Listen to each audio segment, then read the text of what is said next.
الرحيم ولقد أخذنا آل فرعون بالسنين ونقص من الثمرات لعلهم يذكرون فإذا جاءتهم الحسنة قالوا لنا هذه وإن تصبهم سيئة يطيروا بموسى ومن معه ألا إنما طائرهم عند الله ولكن أكثرهم لا يعلمون وقالوا مهما تأتنا به من آية لتسحرنا بها فما نحن لك بمؤمنين فأرسلنا عليهم الطوفان والجراد والقمل والضفادع والدم آيات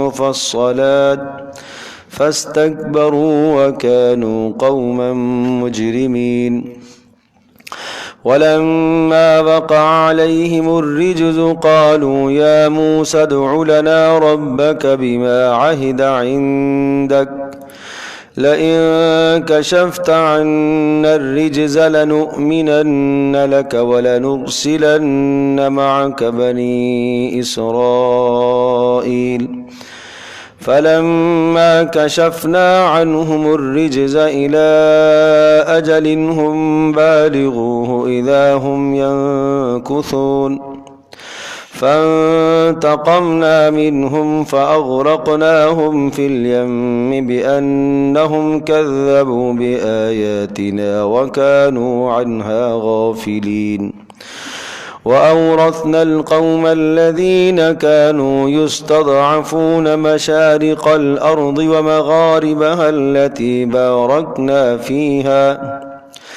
وتمت كلمة ربك الحسنى على بني إسرائيل بما صبروا ودمرنا ما كان يصنع فرعون وقومه وما كانوا يعرشون وجاوزنا ببني إسرائيل البحر فأتوا على قوم يعكفون على أصنام لهم قالوا يا موسى اجعل لنا إلها كما لهم آلهة قال إنكم قوم تجهلون إن هؤلاء متبر ما هم فيه وباطل ما كانوا يعملون قال أغير الله أبغيكم إلها وهو فضلكم على العالمين وإذ أنجيناكم من آل فرعون يسومونكم سوء العذاب يقتلون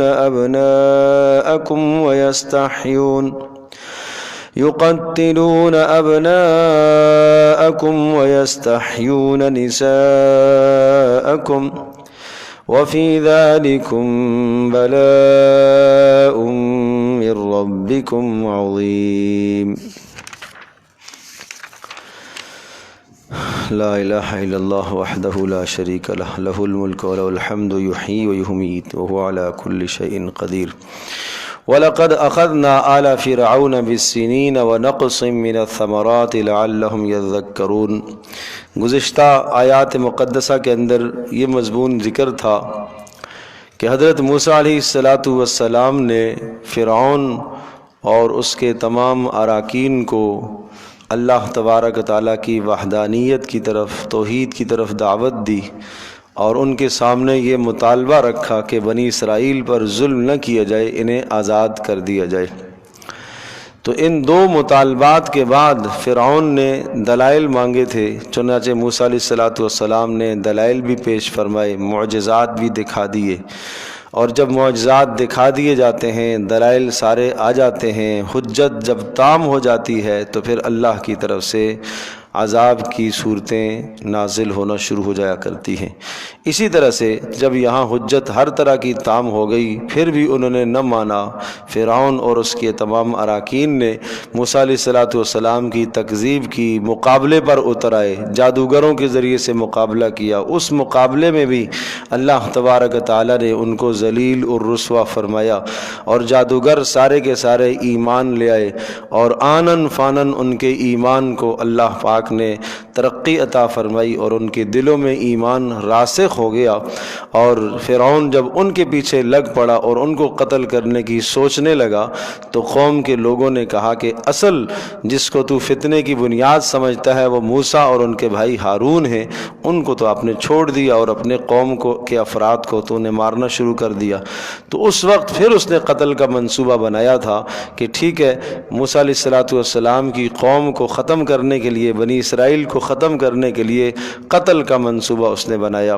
اور جب یہ قتل دوسرا قتل ہوا تو موسیٰ علیہ السلام کو ان کی قوم نے کہا کہ اے موسیٰ، تیرے آنے سے پہلے بھی یہی کچھ مصائب تھے اور تیرے آنے کے بعد بھی انہی حالات سے ہمیں گزرنا پڑ رہا ہے، آپ کے آنے کا کیا فائدہ؟ تو موسیٰ علیہ السلام نے اپنی قوم کو صبر اور استقامت کی دعوت دی، اس لیے کہ صبر اور استقامت یہ وہ اعمال ہیں کہ جن اعمال کی بنیاد پر اللہ تبارک تعالیٰ کی مدد اترتی ہے۔ کہ جب کوئی قوم کسی دشمن کا مقابلہ کرنے سے عاجز آ جائے، جیسا کہ بنی اسرائیل فرعونیوں کا مقابلہ کرنے سے عاجز آ گئے ہیں اور مقابلہ نہیں کر پا رہے، تو اب اس وقت تمہارے لیے یہ عمل یہ ہے کہ تم اللہ کی طرف رجوع کرو اور جو اعمال تمہیں بتائے جا رہے ہیں، جن اعمال پر اللہ کی مدد اترتی ہے، تم ان اعمال کو اختیار کرو۔ چنانچہ سورہ یونس کے اندر بھی یہ مضمون تفصیل سے ہے، وہاں پر موسیٰ علیہ السلام نے یہی حکم دیا تھا کہ وَجْعَلُوا بُيُوتَكُمْ قِبْلَةً وَأَقِيمُوا الصَّلَاةَ، اگر تمہارے لیے باہر علی الاعلان نماز پڑھنا مشکل ہو رہا ہے تو اپنے گھروں کو عبادت گاہیں بنا لو اور اللہ کی بندگی کرو، اس پر اللہ کی مدد آئے گی۔ یہاں پر بھی یہی الفاظ تھے، استعینوا باللہ واصبروا، اللہ کی مدد مانگو اور اللہ کی مدد آئے گی اعمال کے ذریعے سے، اور واصبروا، دین پر استقامت اختیار کرو۔ جب یہ دو چیزیں تم بنیاد بناؤ گے، اللہ کی طرف رجوع بھی کرو گے، اللہ کی بندگی بھی کرو گے، دین پر استقامت بھی اختیار کرو گے، تو ان الارض للہ یورثھا من یشاء من عبادہ، یہ کائنات، یہ دھرتی تو اللہ کی ہے، اللہ جسے چاہے گا وارث بنائے گا۔ آج تک اللہ پاک نے فرعون اور اس کی قوم کو وارث بنایا ہے ارض مصر کا، اب اللہ تبارک تعالیٰ تمہیں اس زمین کا وارث بنائے گا اور انہیں اللہ پاک ہلاک کرے گا۔ وہی بات کہنے لگے، اوذینا من قبل ومن بعد ان تأتینا ومن قبل ان تأتینا ومن بعد ما جئتنا، تیرے آنے سے پہلے بھی مصائب یہی تھے، آنے کے بعد بھی یہی مصائب ہیں۔ تو موسیٰ علیہ السلام نے پھر تسلی دی، عسیٰ ربکم ان یہلک عدوکم، اللہ پاک تمہارے دشمن کو تباہ کرے گا اور پھر اللہ پاک تمہیں اس زمین کی خلافت اور حکومت عطا کرے گا، لیکن اس کے بعد سوچنا، فینظر کیف تعملون، اللہ پاک آزمائے گا کہ تم یہاں خلافت پر آ کر برسر اقتدار ہو کر تم کیا اعمال کرتے ہو۔ تو اب فرعون کی تباہی کے اسباب پیدا ہونا شروع ہو گئے اور اس کی تباہی اور تسلسل سے عذابوں کا سلسلہ ہے۔ بڑے عذاب سے پہلے، ہلاکت سے پہلے چھوٹے چھوٹے عذاب آئے، چھوٹے چھوٹے مسلسل عذاب آتے رہے، اور جب بھی کوئی چھوٹا عذاب آتا تو اس چھوٹے عذاب کے آنے کے بعد فرعون اور اس کی تمام قوم سب کے سب موسیٰ علیہ السلام کے سامنے وہ عاجزی سے التجا اور درخواست کرتے کہ اللہ سے درخواست کر، اگر یہ عذاب ہم سے ٹل جاتا ہے تو ہم آپ کے مطالبات کو پورا کریں گے، ہم بنی اسرائیل کو آزاد کر دیں گے، ہم ظلم اور زیادتی کو چھوڑ دیں گے۔ موسیٰ علیہ السلام اللہ سے دعا مانگتے اور وہ عذاب دور ہو جاتا، اور اس عذاب کے دور ہونے کے بعد پھر دوبارہ سے انہی پرانی حرکتوں پر آ جاتے، ظلم اور زیادتیوں پر آ جاتے۔ یہ جو عذابوں کا تسلسل ہے، ایک ایک ہفتہ عذاب مسلط رہتا، ایک ہفتے سے دوسرے ہفتے تک عذاب مسلط رہتا، اور پھر جو ہے موسیٰ علیہ السلام دعا فرماتے اور پھر عذاب ہٹ جاتا۔ بعض نے کہا 3 ہفتے تک عذاب دور رہتا، اور بعض مفسرین نے فرمایا کہ 1 ماہ تک، 4 ہفتوں تک عذاب دور رہتا، اور پھر اس کے بعد دوسرا عذاب آتا۔ تو ہر عذاب کے بیچ میں 3 سے 4 ہفتوں کا فاصلہ ہوتا تھا، لیکن ہر عذاب کے بعد موسیٰ علیہ السلام یہی التجا اللہ سے کرتے رہے کہ یا اللہ ان سے یہ عذاب دور فرما، اس لیے کہ نبی بہرحال مشفق، بہرحال مہربان ہوتا ہے، اور ان کی بار بار زاری سے موسیٰ علیہ السلام اللہ سے درخواست کرتے رہے، اور موسیٰ علیہ السلام کے کہنے پر پھر عذاب ٹلتا رہا، لیکن جب نہ مانے تو پھر اللہ کی طرف سے بڑے عذاب کا فیصلہ، یعنی تباہی اور غرق ہونے کا فیصلہ ہوا۔ تو پہلا جو عذاب آیا تھا وہ پہلا عذاب یعنی چھوٹے عذابوں میں سے قحط سالی کا عذاب تھا۔ اس پر فرمایا وَلَقَدْ أَخَذْنَا، تحقیق ہم نے پکڑا آل فرعون کو بالسنین، قحط سالی میں ہم نے پکڑا۔ سنین کہتے ہیں قحط سالی کو، قحط سالی میں مبتلا ہوئے۔ جب قحط سالی ہوتی ہے، بارشوں کا تسلسل رک جاتا ہے، تو وَنَقْصٍ مِّنَ الثَّمَرَاتِ، اور پھلوں کی کمی۔ ظاہر سی بات ہے کہ بوقت پر بارشیں نہیں ہوں گی تو زمین غلے نہیں دے گی، سبزیاں نہیں اگے گی، پھل نہیں ہوں گے۔ وَنَقْصٍ مِّنَ الثَّمَرَاتِ، اور پھلوں کی کمی کے ساتھ ہم نے ان کو پکڑا۔ لَعَلَّهُمْ يَذَّكَّرُونَ، یہ پکڑنے کی حکمت بتائی، وجہ بتائی، لعلہم، اس لیے پکڑا، لعلہم یذکرون، تاکہ وہ نصیحت حاصل کرے، یعنی اللہ کی طرف پلٹیں، گناہوں کو چھوڑ دیں اور ظلم اور زیادتی سے باز آ جائیں۔ اور یہاں یہ بات بھی ذہن نشین فرما لیجئے کہ عام طور پر قوموں کی تباہی کے فیصلے اس وقت ہوتے ہیں جب ظلم حد سے تجاوز کر جاتا ہے۔ ظلم اور زیادتی میں جب قومیں آگے بڑھ جاتی ہیں تو پھر اللہ کی طرف سے عذاب کے فیصلے ہوتے ہیں۔ لعلہم یذکرون، تاکہ وہ نصیحت حاصل کریں، تاکہ وہ ظلم کو چھوڑ دیں، زیادتی کو چھوڑ دیں، اور جن باتوں کی موسیٰ علیہ السلام نے ان کو نصیحت کی تھی ان کو قبول کریں۔ لیکن فَإِذَا جَاءَتْهُمُ الْحَسَنَةُ قَالُوا لَنَا هَٰذِهِ، اب ہوا یہ کہ یہ جو عذاب قحط سالی کا آیا یا کسی بھی قسم کی کوئی تنگی اور تکلیف آتی تو اس تنگی اور تکلیف کو منسوب کرتے موسیٰ کی طرف، اور اگر کوئی اچھائی ہوتی تو اس اچھائی کو ہمیشہ منسوب کرتے اپنی طرف۔ مثال کے طور پر بارشوں کی فراوانی، اور اگر حد سے زیادہ بھی بارش ہو جاتی تو کہتے ہیں یہ تو ہمارے حق میں بہتر ہے، اس وقت ہماری ضرورت تھی۔ چاہیے تو یہ تھا کہ اس تیز آندھی کو، بارش کو، طوفان کو اللہ پاک کی طرف سے ایک جھنجھوڑنے کی صورت سمجھتے، لیکن اس کو انہوں نے ہمیشہ جھنجھوڑنے کی صورت نہ سمجھا، ان کو اس نے عبرت کی نیت سے نہیں لیا، بلکہ یہ سمجھتے تھے کہ یہ تو ہماری ضرورت تھی، کوئی بات نہیں ہے، حوادثات آتے رہتے ہیں، مسائل آتے رہتے ہیں، مصائب آتے رہتے ہیں، پریشانیاں آتی رہتی ہیں، اس قسم کی باتیں کہہ کر بات کو ٹال دیتے تھے۔ تو جب بھی کوئی تنگی آتی تو اس تنگی کو منسوب کرتے موسیٰ علیہ السلام کی طرف کہ یہ موسیٰ کی وجہ سے نحوست آئی ہے، اس کی وجہ سے بارشیں نہیں ہو رہی ہیں، اس کی وجہ سے عذاب کی شکلیں پیدا ہو رہی ہیں، اور جب وسعت ہوتی تو کہتے تھے ہم اس کے حقدار ہیں، ہم اس کے مستحق ہیں۔ فَإِذَا جَاءَتْهُمُ الْحَسَنَةُ، جب ان کے پاس کوئی بہتری آتی، یعنی فراوانی آ جاتی، پیداوار میں فراوانی ہوتی، پھلوں میں فراوانی ہوتی، قالوا، تو کہتے لنا هَٰذِهِ، ہم یہ صرف ہمارے ہی لیے ہے، لنا خبر کو مقدم کیا ہے، لنا حاضی، یہ صرف ہمارا ہی حق ہے، ہم ہی اس کے حقدار ہیں۔ وَإِن تُصِبْهُمْ سَيِّئَةٌ، اور اگر ان کو کوئی پہنچتی تکلیف تو کہتے یطیروا بموسیٰ، اس کو بدفعلی لیتے موسیٰ علیہ السلام کی طرف، یعنی نحوست جانتے موسیٰ علیہ السلام، یطیروا کا ترجمہ کرے نحوست سمجھتے تھے بموسیٰ، موسیٰ کی، یہ موسیٰ کی نحوست ہے، ومن معہ، اور جو موسیٰ کے ساتھ ایمان لائے ہیں یہ ان کی نحوست ہے، اس لیے بارشیں نہیں ہو رہی ہیں، اس لیے تکالیف میں مبتلا ہے۔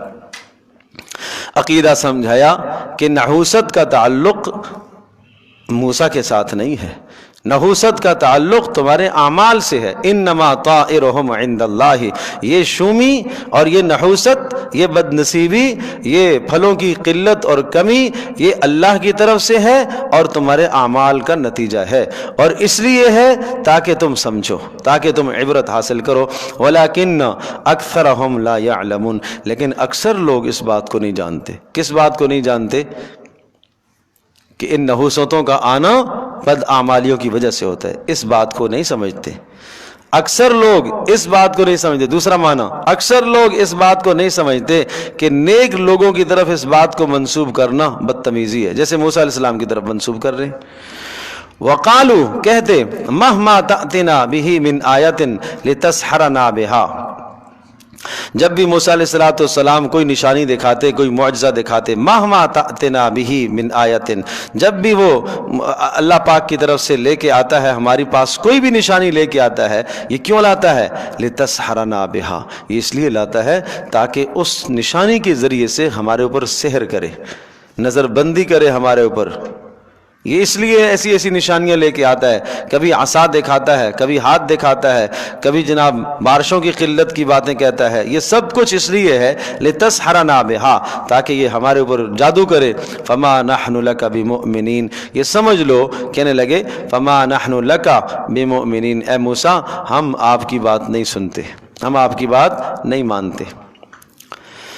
فما نحن لک بمؤمنین، یہاں بات صرف ایمان لانے کی نہیں تھی. میں نے پہلے بھی عرض کیا ہے کہ موسیٰ علیہ السلام نے ان کے سامنے دو مطالبات رکھے تھے. ایک مطالبہ توحید کا مطالبہ جو ہر نبی رکھا کرتا ہے اپنی قوم کے سامنے، اور دوسرا مطالبہ کہ بنی اسرائیل کو آزاد کرو. تو یہ کیا کہنے لگے؟ فما نحن لک بمؤمنین. یہاں لام میں اور با میں بڑا فرق ہے. یہاں یہ نہیں کہا فما نحن بک بمؤمنین، بک نہیں ہے لک ہے. تو لام اس بات پر دلالت کرتا ہے کہ ہم آپ کو تسلیم نہیں کریں گے.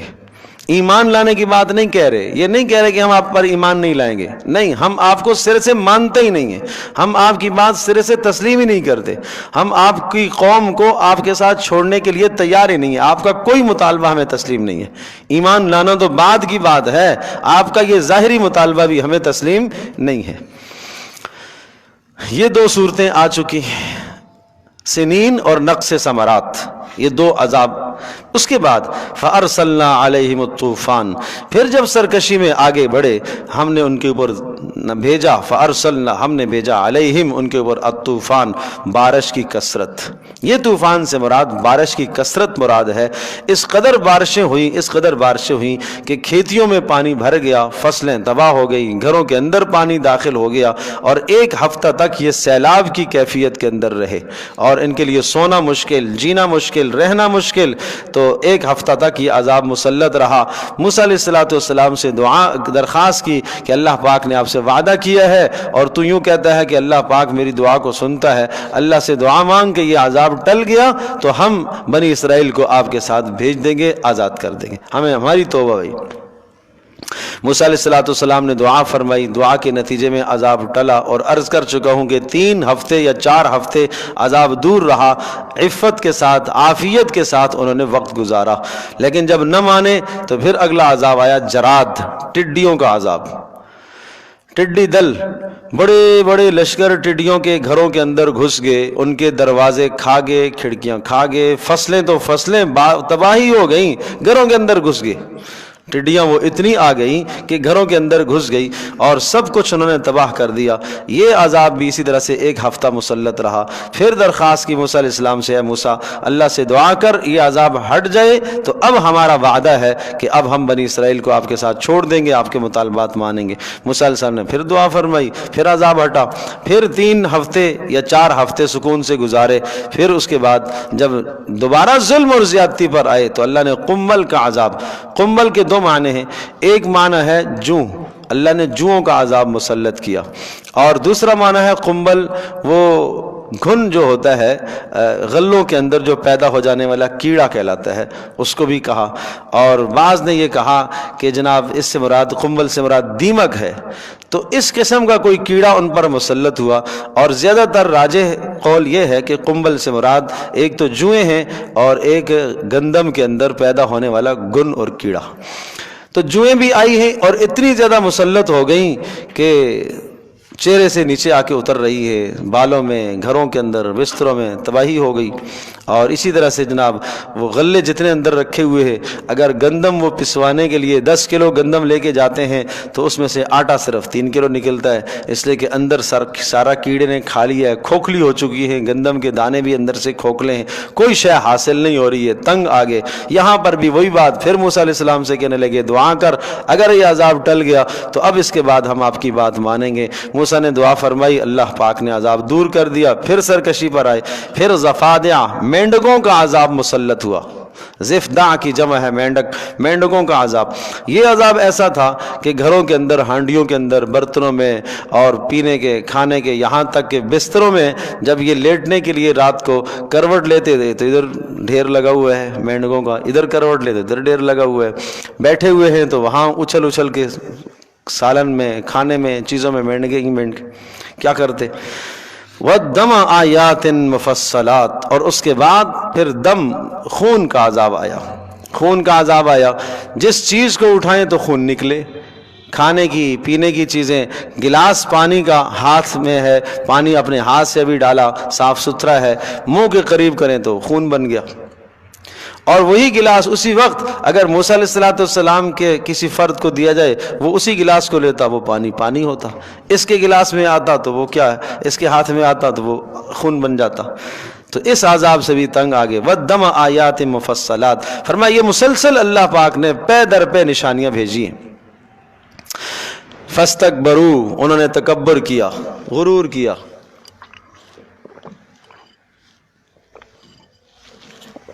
غور سے سنو، الفاظ بڑے اہم اشارے ہو رہے ہیں ان الفاظ میں۔ فَاسْتَكْبَرُوا، ہر نشانی کے بعد، ہر عذاب کے بعد چاہیے تو یہ تھا کہ کیا کرتے، اللہ کی طرف رجوع کرتے، لعلہم یذکرون ہوتا، لیکن نہ ہوا۔ کیا کیا؟ تکبر کیا، تکبر کیا، ضد اور عناد اور غرور میں آگے۔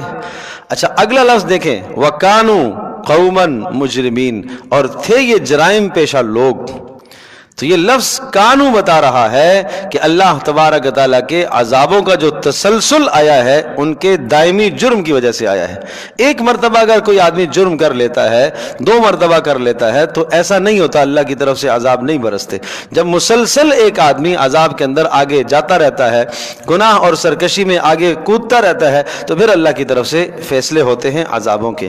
اور اس میں ہمارے لیے بھی سبق ہے، یہ صرف اس کو قصہ نہ سمجھیں کہ بنی اسرائیل موسیٰ علیہ السلام کو اللہ پاک نے جو ہے نبی بنا کر بھیجا اور فرعونیوں پر اس قسم کے عذاب آئے اور یہ قصہ قرآن میں ذکر آیا، بس نہ، اس کو قصہ نہ سمجھیں، اس کو عبرت سے لے، اس کو یہ سمجھیں کہ اگر فرد آج اس قوم کا کوئی فرد اگر اسی طرح سے سرکشی کرتا ہے تو عذاب کی شکلیں اس پر بھی آئیں گی۔ ضروری نہیں ہے اس پر طوفان، جراد، قنبل، ضفادع یہ عذاب آئے، عذاب کی اور شکلیں بھی ہوتی ہیں۔ اور اس امت کے اندر تو کتنی عذابوں کی شکلیں ہیں۔ قل هو القادر علی یبعث علیکم عذابا من فوقکم او من تحت ارجلکم او یلبسکم شیعا ویذیق بعضکم باس بعض، اللہ پاک قدرت رکھتا ہے کہ اوپر سے عذابوں کی شکلوں کو لے کے آئے، نیچے سے عذابوں کی شکلوں کو لے آئے۔ ظالم حکمرانوں کا تسلط ہو جانا یہ اوپر سے عذاب ہے، ماتحتوں کا خائن ہو جانا یہ نیچے سے عذاب ہے، گھر کے اندر اختلافات کا پیدا ہو جانا یہ عذابات کی شکلیں ہیں ساری۔ تو اس میں ہم سب کو سمجھنا چاہیے، یہ ہم سب کے لیے سمجھنے کی بات ہے۔ تو پتہ چلا ان آیات سے کہ جب بھی کوئی اچھائی آئے تو اس اچھائی کو اللہ کی طرف منسوب کرنا چاہیے، آل فرعون کی طرح نہیں کہنا چاہیے کہ میں اس کا حقدار تھا۔ اور جب کوئی برائی آئے تو اس برائی کو کسی دوسرے کی طرف آدمی منسوب نہ کرے بلکہ اپنے عمل کا نتیجہ سمجھے، یہ میرے اعمال کا نتیجہ ہے۔ یہ اس لیے ہمیں سبق دیا گیا۔ فاستكبروا وكانوا قوم مجرمين ولما وقع عليهم الرجز، اور فرمایا جب ان کے اوپر کوئی رجز، کوئی کسی قسم کا کوئی عذاب آتا، جن عذابوں کا پیچھے تذکرہ کیا ہے، قالو کہتے، یا موسیٰ، اے موسیٰ، ادعو لنا ربک، آپ اپنے پروردگار سے دعا کیجئے، بما عاہد عندک، بسبب اس دعا کے کہ جو تیرے رب نے تجھ سے وعدہ کیا ہے۔ کیا وعدہ کیا ہے؟ کہ تیرے رب نے، تو یوں کہتا ہے کہ اللہ پاک نے ہر نبی سے کہا ہوا ہے کہ میں تمہاری دعا کو قبول کروں گا، تو وہ اللہ کا جو تم سے وعدہ ہے اس وعدے کے مطابق دعا کر کر اور یہ عذاب ٹل جائے. لئن کشفت عنا الرجز، اگر تو نے اس عذاب کو ہم سے دور کر دیا، کشفت ہٹا دیا، عنا ہم سے، الرجز عذاب کو، لنؤمنن لک، یہاں پر بھی بات وہی ہے کہ ہم تسلیم کر لیں گے. لنؤمنن لک، آپ کا مطالبہ مان لیں گے. لنؤمنن لک ولنرسلن معک بنی اسرائیل، اور اس مطالبے کی مزید تفصیل، اور ہم ضرور چھوڑ دیں گے آپ کے ساتھ بنی اسرائیل کو، آزاد کر دیں گے، آپ جہاں چاہیں ان کو لے جائیں، ہماری طرف سے مکمل آزادی ہوگی، بس یہ عذاب ٹل جائے. بات سمجھے جی؟ تو آج بھی ایسا ہی ہوتا ہے کہ انسان کہتا ہے بس اس تکلیف سے میری جان چھوٹے، اس کے بعد تو میں بڑا پارسا اور بڑا نیک بن جاؤں گا. لیکن جب تکلیف سے جان چھوٹتی ہے تو ایسا ہو جاتا ہے جیسا کہ اس پر کبھی تکلیف آئی ہی نہیں تھی. فلما کشفنا عنہم، کوئی جگہ قرآن میں آتا نا کأن لم يدعنا الى ضر مسا، ایسا ہو جاتا ہے جیسا کہ اس نے تکلیف کے وقت ہمیں پکارا ہی نہیں تھا. فلما کشفنا عنہم الرجز، فرمایا جب ہم ہٹا دیتے عنہم ان سے، موسیٰ علیہ السلام کی دعا کی برکت سے، الرجز عذاب کو، الی اجل ایک وقت مقررہ تک، اور وہ وقت مقررہ وہی تھا 3 ہفتے یا 4 ہفتے کی بات. ہم بالغوہ جو وقت مقررہ تک جب وہ پہنچتے، اذا ہم ینکثون تو پھر وہ وعدے کو توڑ دیتے، ہر بات وعدے کو توڑ دیتے. جب وعدے کو توڑا انہوں نے اور انتہا ہو گئی، فانتقمنا منہم، اب اللہ کہہ رہا کہ ہم نے ان سے انتقام لیا، مکمل ان سے بدلہ لیا. فاغرقناہم فی الیم، اور ان کو ہم نے تباہ کیا، ڈبو دیا، فی الیم میں، سمندر میں، پانی میں ڈبو دیا. یہ کیوں ڈبویا؟ بانہم کذبوا، یہ علت ہے، سبب ہے، بانہم اس لیے، کذبوا بآیاتنا، انہوں نے ہماری آیات کا انکار کیا تھا. آیات سے مراد تسلسل سے آنے والے معجزات کو انہوں نے جھٹلایا تھا. وکانوا عنہا غافلین، بات وہی ہے، اور ان تمام کے تمام معجزات سے وہ بے توجہی کرنے والے تھے، غافل تھے، ان سے عبرت نہیں حاصل کر رہے تھے، بے توجہی کرنے والے تھے. جی اسی بات سے کہ انہوں نے ان سے عبرت حاصل نہیں کی. اب یہاں بات وہ ہے، شاید آپ کو یاد ہوگا سورہ اعراف کا جو مضمون اور موضوع تھا، اسی موضوع کی طرف آپ جائیں گے تو آگے آیات کا سمجھنا پھر آسان ہے. یہاں سے یوں سمجھیے کہ آگے سورت کا ایک دوسرا حصہ شروع ہو رہا ہے کہ مضمون سورت کیا تھا کہ کتاب انزل الیک فلا یکن فی صدرک حرج منہ لتنذر بہ وذکریٰ للمؤمنین، کہ تاکہ آپ اس کتاب کے ذریعے سے لوگوں کو آپ ڈرائیں. یہ مضمون تھا اس کا. اور میں نے عرض کیا تھا کہ اس میں جو انبیاء علیہ السلام کے واقعات ہیں، گزشتہ 5 انبیاء کے واقعات، ان کی قوموں کے واقعات، قوموں کے سوال و جواب، بار بار سوال و جواب آئے. اسی طرح سے یہاں پر بھی موسیٰ علیہ السلام کا آل فرعون کے ساتھ جو مکالمات ہوئے، سوال جواب ہوئے، ان سوال و جوابات کو اللہ پاک نے ذکر فرمایا. اب جب یہ قوم تباہ ہو گئی مکمل طور پر، یعنی فرعونیوں کو اللہ پاک نے غرق کر دیا اور موسیٰ علیہ السلام کی قوم کو نجات مل گئی، تو نجات کے بعد جب انہوں نے امن پایا، سکون پایا، تو انہوں نے مطالبہ کیا کہ اب ہمارے لیے کسی نہ کسی کتاب کا سلسلہ ہو، کوئی ہدایت ہمیں، کوئی مکمل نظام زندگی ہمیں دیا جائے جس کے مطابق ہم زندگی گزاریں. ان کے مطالبے پر اللہ پاک نے پھر تورات کو عطا فرمایا. آگے اس کی تفصیل آ رہی ہے. اور اب جو موسیٰ علیہ السلام کا اب مکالمہ اپنی قوم کے ساتھ ہے، یعنی بنی اسرائیل کے ساتھ. راستہ تو دوسرا بھی تھا، کیونکہ موسیٰ علیہ السلام اگر وہاں سے ہجرت کی ہے اور شعیب علیہ السلام کے پاس گئے ہیں، جی خشکی کے راستے سے گئے ہیں، جی اور یوسف علیہ السلام کے آبا و اجداد ہیں، وہ بھی سارے خشکی کے راستے سے آئے. جی تو یہ قوم پوری کی پوری جو ہے سمندر سے کیوں گزر رہی ہے؟ اصل میں یہ حکم تھا نا، دوسرا صاف حکم تھا کہ آپ اسی راستے سے جائیے. اسی راستے سے جانے کا حکم تھا، اور اسی راستے سے جانے کا حکم در حقیقت اس قوم کو، فرعونیوں کو ڈبونا تھا. یہ مقصد تھا اس ڈبونے کا، اور اللہ پاک کی کاریگری اور اللہ پاک کی قدرت یاد دکھانا کی تھی کہ سارے کے سارے جب سمندر کے بیچ میں پہنچیں گے اور پانی ملے گا تو اللہ کی قدرت ظاہر ہوگی. جب اپنی آنکھوں سے یہ نظارہ تباہی کا دیکھیں گے تو ان کی آنکھیں ٹھنڈی ہوں گی، اس لیے یہاں سے گزروایا، اگرچہ راستے مختلف بھی تھے. دیکھیں وَأَوْرَثْنَا الْقَوْمَ الَّذِينَ، اور فرمایا کہ ہم نے وارث بنایا، اورثنا ہم نے وارث بنایا، القوم ان لوگوں کو. اب قوم سے مراد یہاں پر کون سی قوم ہے؟ موسیٰ علیہ السلام، بنی اسرائیل کی قوم.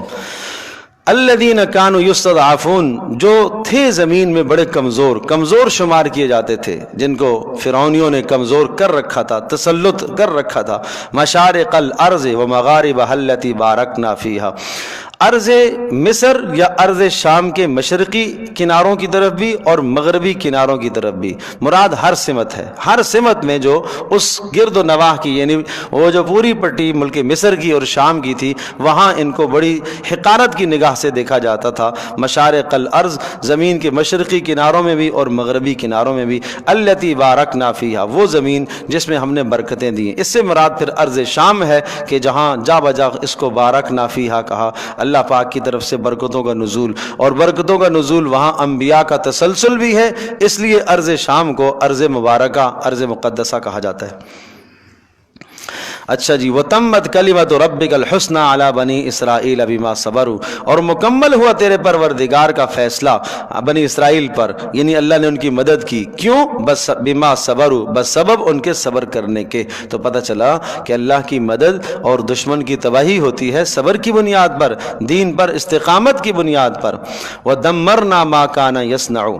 اگر آپ اس کے ساتھ سورہ قصص کی ابتدائی آیات کو دیکھیں تو پھر اس مضمون کو سمجھنا بڑا آسان ہو جائے گا. ذرا کھولے سورہ قصص کی ابتدائی آیات.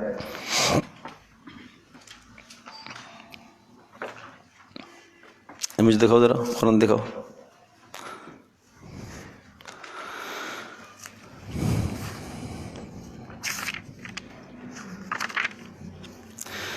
اب یہاں جو وعدے ہیں نا، ان وعدوں کو آپ غور کریں. سورہ قصص کا بالکل ابتدا، نتلو علیک من نبأ موسیٰ وفرعون بالحق لقوم یؤمنون، ہم تلاوت کرتے ہیں، سناتے ہیں آپ کو من نبأ موسیٰ، موسیٰ کا قصہ اور فرعون کا قصہ، بالحق لقوم یؤمنون، ایمان والوں کے لیے. کیا قصہ ہے؟ ان فرعون علا فی الارض، فرعون زمین پر میں سرکش ہو گیا. وجعل اہلہا شیعا، اور اس نے زمین والوں کو گروہوں میں تقسیم کر دیا. یستضعف طائفۃ منہم، ایک گروہ کو اس نے، ایک جماعت کو اس نے بڑا کمزور کر دیا، یعنی بنی اسرائیل کو. یذبح ابناءہم، ان کے بیٹوں کو ذبح کر رہا تھا اور ان کی عورتوں کو زندہ چھوڑ رہا تھا باندیاں بنانے کے لیے. انہ کان من المفسدین، وہ حد سے تجاوز کرنے والا تھا. اب کیا ہوا؟ ونرید، ہم نے ارادہ کیا، اللہ کہہ رہا ہے ہمارا ارادہ ہوا، ان نمن، ہم احسان کریں، علی الذین استضعفوا، ان لوگوں پر جو کمزور ہو گئے تھے زمین میں، یعنی بنی اسرائیل پر ہم نے احسان کا ارادہ کیا. نمبر 2، ونجعلہم ائمۃ، ہم ان کو مقتدا، پیشوا، رہنما بنانا چاہتے تھے. نمبر 3، ونجعلہم الوارثین، ہم ان کو ارض مصر کا وارث بنانا چاہ رہے تھے. نمبر 4، ونمکن لہم فی الارض، اور ہم ان کو زمین میں خلافت دینا چاہ رہے تھے، استحکام دینا چاہ رہے تھے، صرف وراثت نہیں بلکہ استحکام. نمبر 5، ونری فرعون وہامان وجنودہما منہم ما کانوا یحذرون، اور فرعون اور حامان اور ان کے لشکروں کو ہم تباہ کرنا چاہ رہے تھے. اب یہ 5 وعدے آگے کہ اللہ کا یہ ارادہ ہوا. تو اب ان 5 وعدوں کو پورا کرنے کے لیے پھر کیا ترتیب کیا بنی؟ چونکہ دنیا ہے دار الاسباب، کہ پہلا وعدہ کیا ہے کہ ہم کمزوروں کو اوپر لانا چاہتے ہیں. نمبر 2، ہم ان کو مقتدا بنانا چاہتے ہیں. نمبر 3، ہم ان کو وارث بنانا چاہتے ہیں. نمبر 4، ہم ان کو استحکام دینا چاہتے ہیں. نمبر 5، ان کے دشمن کو تباہ کرنا چاہتے ہیں. یہ 5 ارادے کیے. اب اس کے لیے اسباب کیسے پیدا ہوئے؟ وَأَوْحَيْنَا إِلَىٰ أُمِّ مُوسَىٰ أَنْ أَرْضِعِهِ، اسباب یہاں سے، یعنی ان 5 وعدوں کی تکمیل کے لیے موسیٰ علیہ السلام کی پیدائش ہوئی. موسیٰ علیہ السلام کی پیدائش ہوئی، پھر وہ فرعون کے محل میں ان کی پرورش ہوتی ہے. پھر یہ 40 سال کا زمانہ اسی طرح سے گزر گیا. 30 سال میں چلے گئے تھے مدین، پھر مدین سے واپس آئے 10 سال وہاں رہ کر، تو 40 سال میں پھر نبوت ملی. پھر 40 سال سمجھاتے فرعونیوں کے ساتھ 40 سال لگ گئے موسیٰ علیہ السلام کے. تو گویا کہ 40 سال تو نبوت سے پہلے کے، 40 سال یہاں فرعونیوں کے ساتھ. یہ ایک دم نہیں کہ پہلے دن سے ہی جادوگروں سے مقابلہ ہو گیا اور یہ مسائل ہوئے، ایک عرصہ لگ گیا. اور جب 80 سال ہو گئے اس کام کو، موسیٰ علیہ السلام کی عمر 80 سال کو پہنچی، تو اس وقت پھر فرعون کی تباہی ہوئی. جب فرعون کی تباہی ہوئی تو پھر اس کی تباہی کے نتیجے میں جب دشمن تباہ ہوا تو کمزوروں کو قوت مل گئی. یعنی بنی اسرائیل خود اوپر آ گئے، اور اسی طرح سے جناب ان کو استحکام بھی اللہ نے عطا فرمایا، اور اسی طرح سے ان کو پھر مقتدا بھی بنایا۔ تو عرض کر رہا ہوں کہ ایک طویل وقت لگا اس عمل کے لیے۔ تو اب آپ یہاں آیات میں دیکھیں کہ وَتَمَّتْ كَلِمَةُ رَبِّكَ الْحُسْنَى، اور تیرے پروردگار کا وہ فیصلہ پورا ہوا، جس فیصلے کے اندر 5 باتیں میں عرض کر چکا ہوں۔ یہ فیصلہ تیرے پروردگار کا پورا ہوا بنی اسرائیل پر، بما صبروا وَدَمَّرْنَا مَا كَانَ يَصْنَعُ فِرْعَوْنَ، اور تباہ کر دیا ہم نے وہ تمام چیزوں کو جو فرعون نے بنا رکھی تھی اور جو فرعون کی قوم نے بنا رکھی تھی، یعنی ان کے تمام محلات کو، ان کے تمام زمینوں کو ہم نے تباہ کر دیا، ان کے ہاتھوں ہی تباہ ہوئے۔ وما كانوا يعرشون، اور اسی طرح سے وہ جو ان کے پھل اور سبزیاں اور جن پر وہ اپنی انگوروں کی بیلوں کو چڑھاتے تھے وہ سب کے سب تباہ ہو گئے۔ وجاوزنا ببنی اسرائیل البحر، اب بنی اسرائیل کو اسی سمندر سے اللہ تبارک تعالیٰ نے نجات دے دی۔ اور قصہ یہ ہوا کہ موسیٰ علیہ السلام کو رات کو حکم ہوا کہ آپ اپنی قوم کو لے کے نکلیے، چنانچہ موسیٰ علیہ السلام اپنی قوم کو لے کے نکلے سمندر کے راستے سے، اور اللہ پاک کی طرف سے یہ حکم ہوا۔ جب سامنے سمندر آ گیا اور موسیٰ علیہ السلام کو کہنے لگے انا لمدرکون، اب تو ہم تباہ ہو گئے، مارے گئے، اس لیے کہ پیچھے لشکر آ رہا ہے۔ ان کو جب پتہ چلا کہ یہ تو سارے نکل گئے بچ بچا کے، تو فرعون نے پیچھا کیا۔ تو اللہ کی طرف سے جواب آیا کہ قال کلا، موسیٰ علیہ السلام نے کہا ان معی ربی سیہدین، نہیں، میرا پروردگار مجھے ضرور راستہ دکھائے گا۔ اور یہ بھی آیا انکم متبعون، تمہارا پیچھا کیا جائے گا، تم جاؤ، تمہارا پیچھا کیا جائے گا، فرعون اور اس کا تمام لاؤ لشکر تمہارے پیچھے آئے گا، لیکن اللہ نے ان کو غرق کرنا ہے، ڈبونا ہے، اس لیے تمہارا پیچھا کریں گے۔ اور موسیٰ علیہ السلام جب بالکل پانی کے پاس پہنچے اور بالکل لشکر پیچھے سے سارا آ گیا، تو اب حکم آیا کہ فَاضْرِب بِعَصَاكَ الْبَحْرَ، اب سمندر کو لاٹھی سے آپ ماریے۔ جب لاٹھی ماری فَانْفَلَقَ فَكَانَ كُلُّ فِرْقٍ كَالطَّوْدِ الْعَظِيمِ، سورہ شعراء میں اس کا تذکرہ ہے کہ لاٹھی ماری، سمندر پھٹ گیا اور 12 راستے وہاں بن گئے، اور یہاں پر بھی آگے تذکر آئے گا کہ وہ راستے بن گئے۔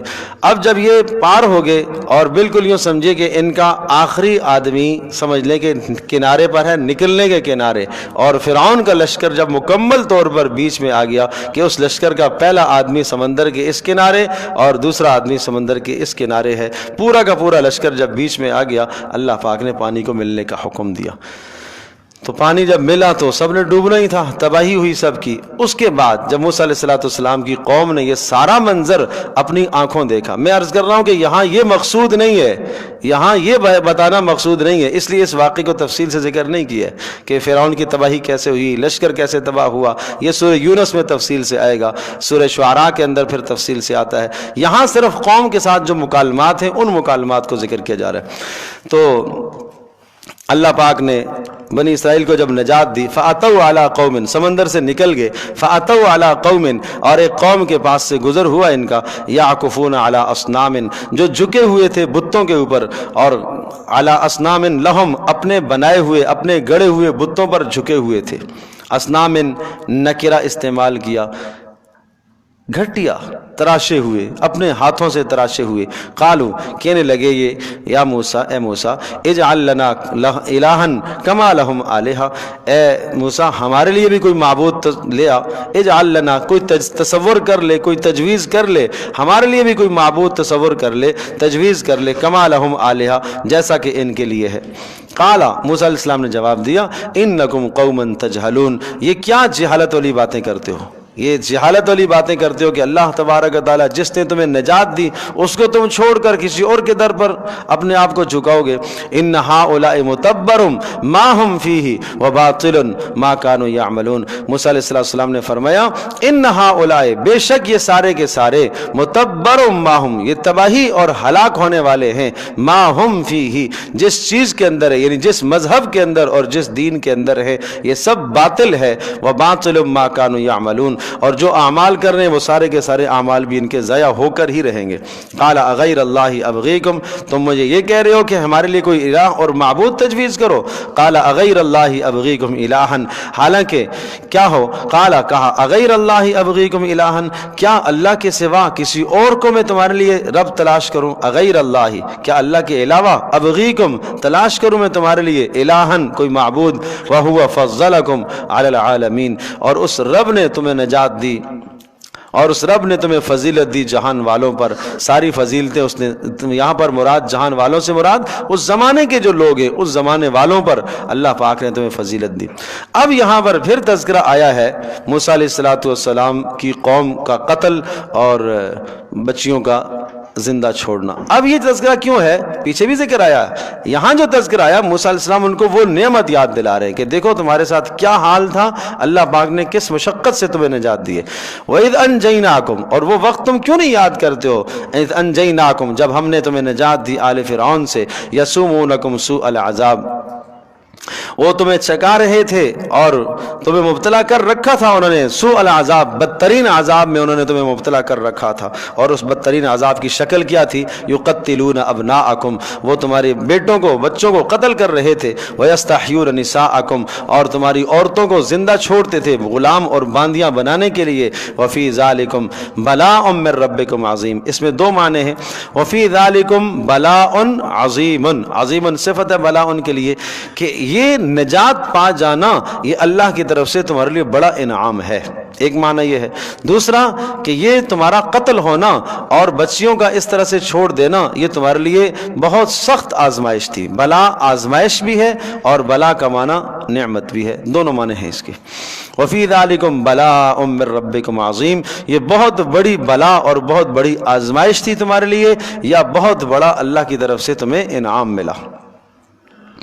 اب بات وہی آ گئی کہ کہنے لگے اچھا چلو ٹھیک ہے, اب ہمارے لیے کوئی قانون, کوئی دستور عمل ہونا چاہیے, زندگی گزارنے کا کوئی طریقہ ہونا چاہیے جس سے ہمیں عروج حاصل ہو.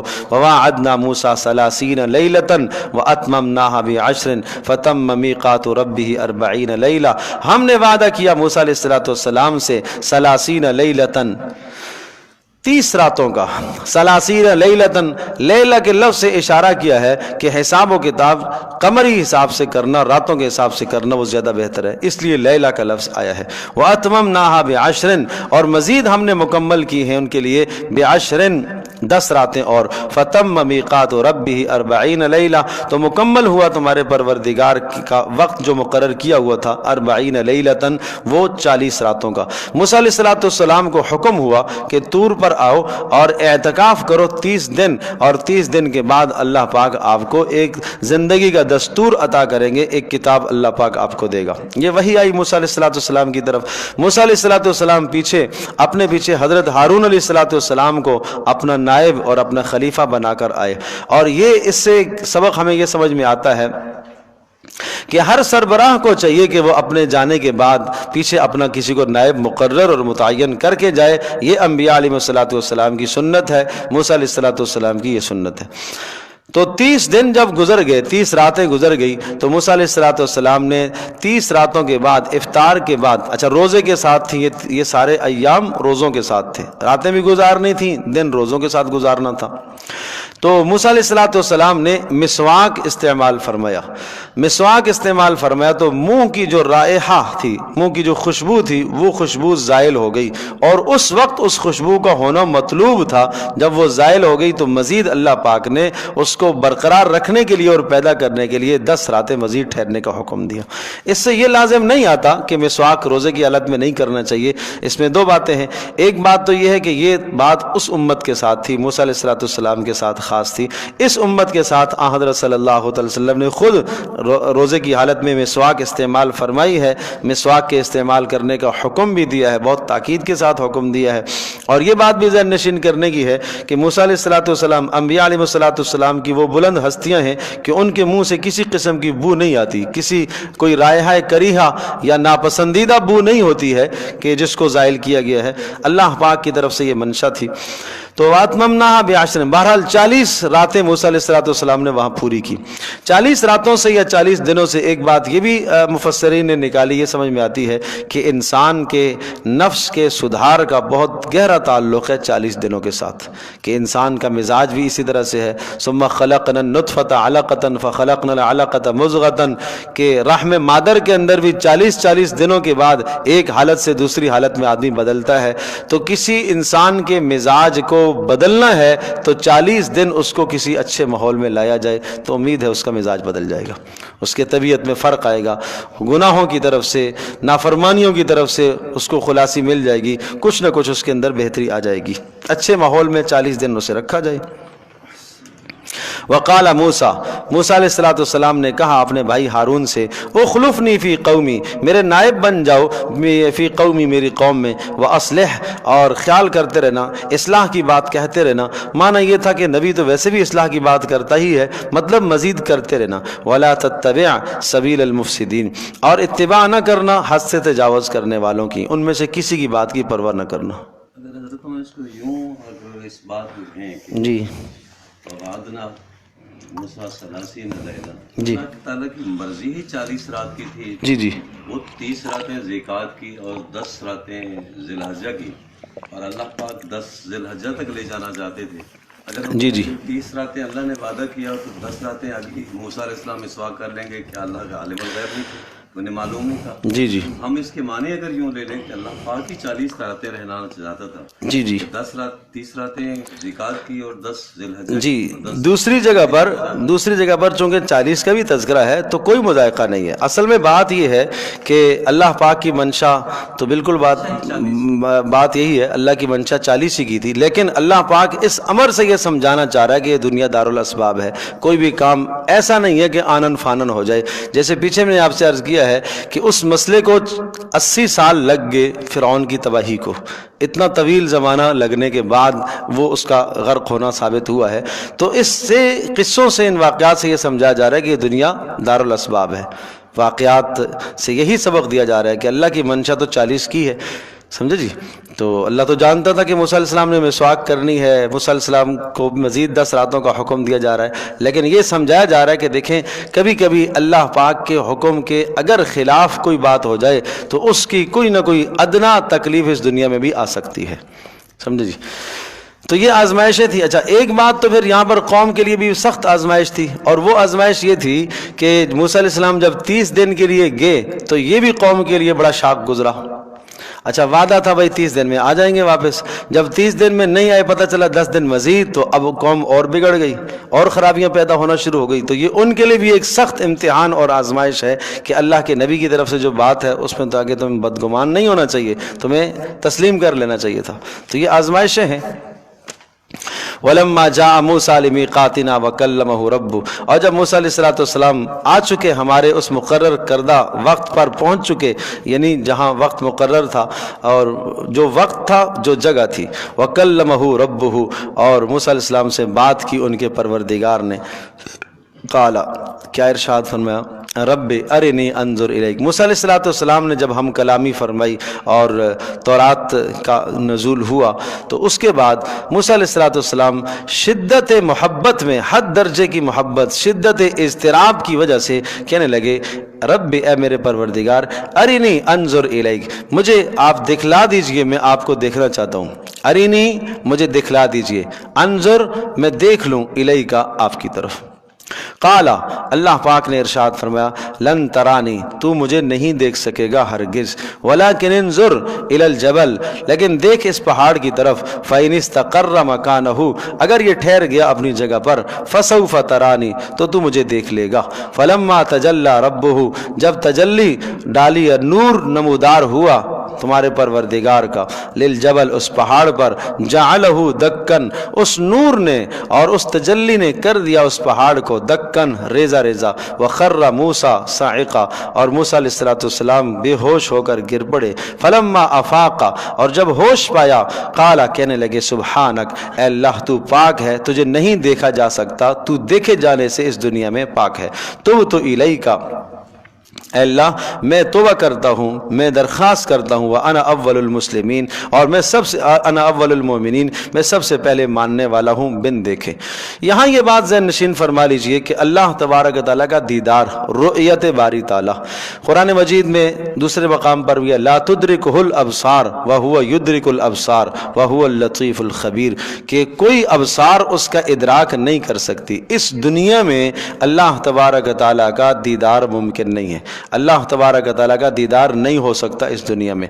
البتہ عالم آخرت کے اندر اللہ پاک کا دیدار ہوگا، اور جس کا تذکرہ وجوہ یومئذ ناظرہ الی ربہا ناظرہ، کچھ چہرے ہوں گے قیامت کے دن جو تر و تازہ ہوں گے، الی ربہا ناظرہ، اپنے پروردگار کی طرف دیکھ رہے ہوں گے۔ کلا انہم عن ربہم یومئذ لمحجوبون، کچھ لوگ ایسے ہوں گے جو قیامت کے دن اپنے پروردگار کے دیدار سے محروم رہیں گے۔ تو پتہ چلا کہ رب کا دیدار قیامت میں ہوگا، آخرت میں ہوگا۔ نمبر 3 حدیث میں آتا ہے، آپ علیہ الصلوۃ والسلام نے ارشاد فرمایا، انکم سترون ربکم، تم اپنے پروردگار کو دیکھو گے، اس طرح سے دیکھو گے جیسا کہ تم 14ویں کے چاند کو دیکھتے ہو۔ لا تضامون فی رؤیتہ، چاند کو دیکھنے میں تمہیں کسی قسم کی تنگی اور تکلیف نہیں ہوتی، بالکل اسی طرح سے تم اپنے پروردگار کو بھی عیاناً دیکھو گے۔ یہ تو بات ہے آخرت کی۔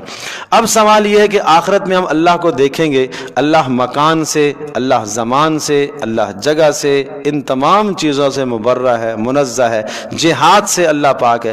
کسی بھی چیز کو ہم دیکھتے ہیں اس دنیا کے اندر تو جہات 6 6 جہات، اوپر نیچے دائیں بائیں آگے پیچھے، سمجھے جی، ہم حدود اس کا متعین کرتے ہیں، بھائی یہ چیز میں نے دیکھی ہے، اس کی لمبائی کتنی، اس کی چوڑائی کتنی، اس کی اونچائی کتنی، اس کی گہرائی کتنی، یہ ساری چیزیں اس دنیا میں اشیاء کے لیے ممکنات ہیں، سمجھے جی، حوادث چیزوں کے لیے۔ یہ ایک پتھر ہے، اس کے لیے ہم بیان کر سکتے ہیں اس کی لمبائی کیا ہے، چوڑائی کیا ہے، گہرائی کیا ہے، آگے کیا ہے، پیچھے کیا ہے، اس کی جگہ ہے، یہ مکان ہے، اس کا یہ متعین ہے۔ لیکن اللہ تبارک و تعالیٰ ان تمام چیزوں سے منزہ ہے، مبرہ ہے۔ کیسے رؤیت ہوگی اللہ پاک ہی بہتر جانتا ہے، سمجھے جی۔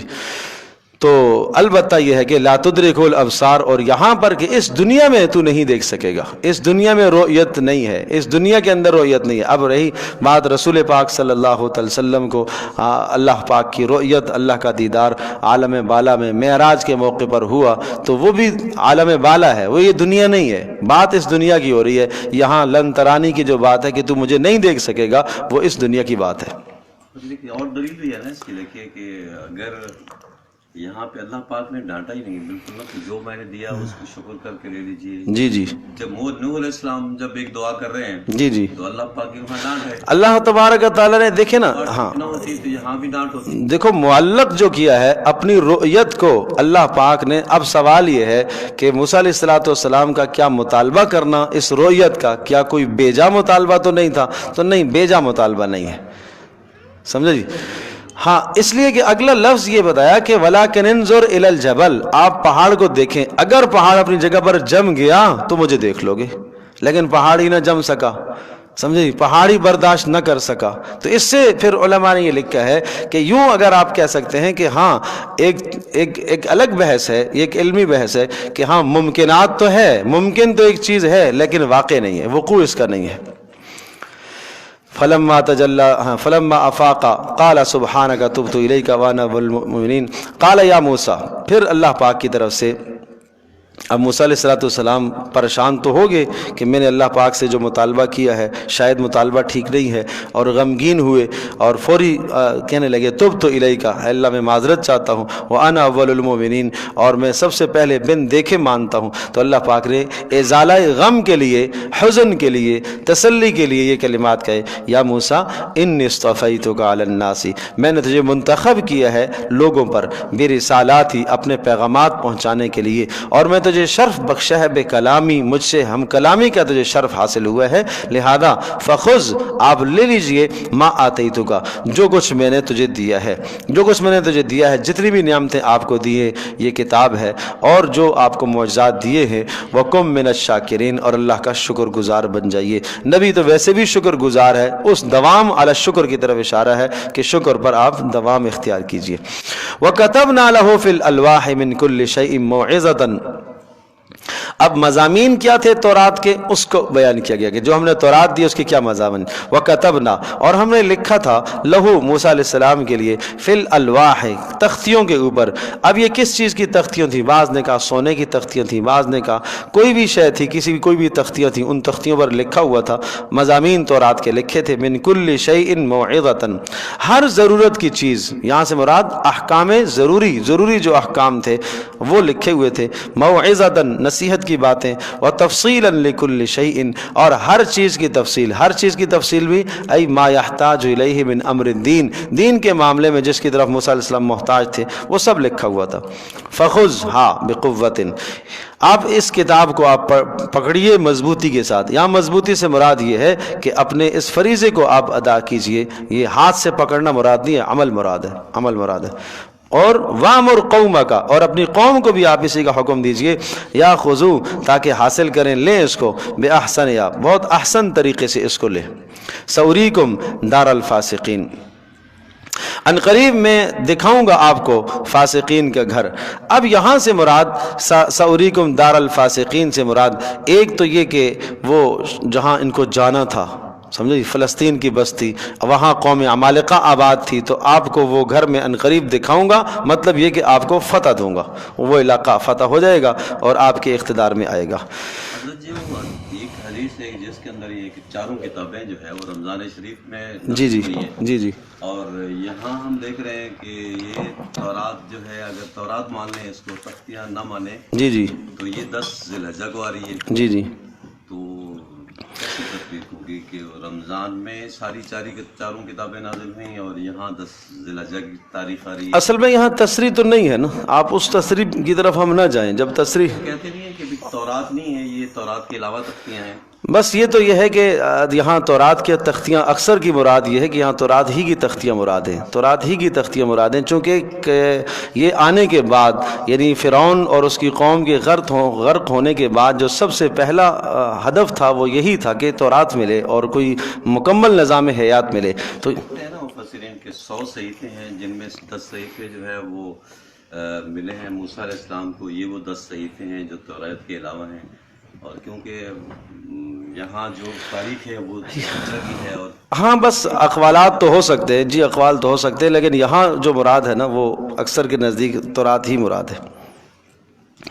سأصرف عن آیاتی الذین یتکبرون فی الارض، سأصرف، اور فرمایا کہ سأصرف، ہم محروم کر دیں گے، پھیر دیں گے، عن آیاتی، اپنی نشانیوں سے، مطلب یہ کہ عمل کی توفیق اس شخص کو ہوگی جو ہماری طرف رجوع کرے گا۔ سأصرف، اور ہم پھیر دیں گے، عن آیاتی، اپنی آیات کو، الذین، ان لوگوں سے، یتکبرون فی الارض، جو زمین کے اندر تکبر کرتے ہیں، بغیر الحق، ناحق طریقے سے۔ ناحق کا لفظ اس لیے کہا کہ تکبر تو ویسے بھی ناحق ہی ہے۔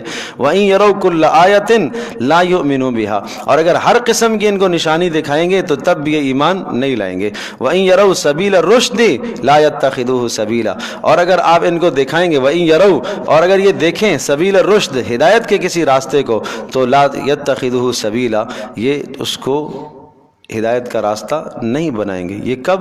جب انسان کی فہم معکوس ہو جاتی ہے، عقل بدل جاتی ہے، پلٹ جاتی ہے، حق کو عقل قبول نہیں کرتی۔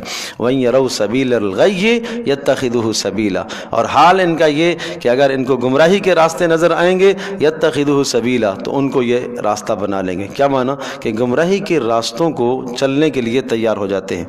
یہ اس لیے ذَلِكَ بِأَنَّهُمْ كَذَّبُوا بِآيَاتِنَا وَكَانُوا عَنْهَا غَافِلِينَ، یہ ثمرہ اس کا ہے جو ہماری آیات کی تکذیب کرتا ہے اور جو ہمارے احکام سے غافل ہے۔ تو غافلوں کا اور تکذیب کرنے والوں کا انجام بد پھر یہی ہوتا ہے کہ ان کے سامنے حق قبول کرنے کے راستے بند کر دیے جاتے ہیں۔ والذین کذبوا بآیاتنا ولقاء الآخرۃ حبطت اعمالهم، اور وہ لوگ کذبوا بآیاتنا، جو ہماری آیات کو جھٹلاتے ہیں، ولقاء الآخرہ، اور آخرت کی ملاقات کو بھی جھٹلاتے ہیں، حبطت اعمالهم، ان کے اعمال کیا ہو جائیں گے؟ برباد، ضائع ہو جائیں گے۔ حل یجزون الا ما كانوا يعملون، نہیں بدلہ دیا جائے گا ان کو مگر ان کے اعمال کا۔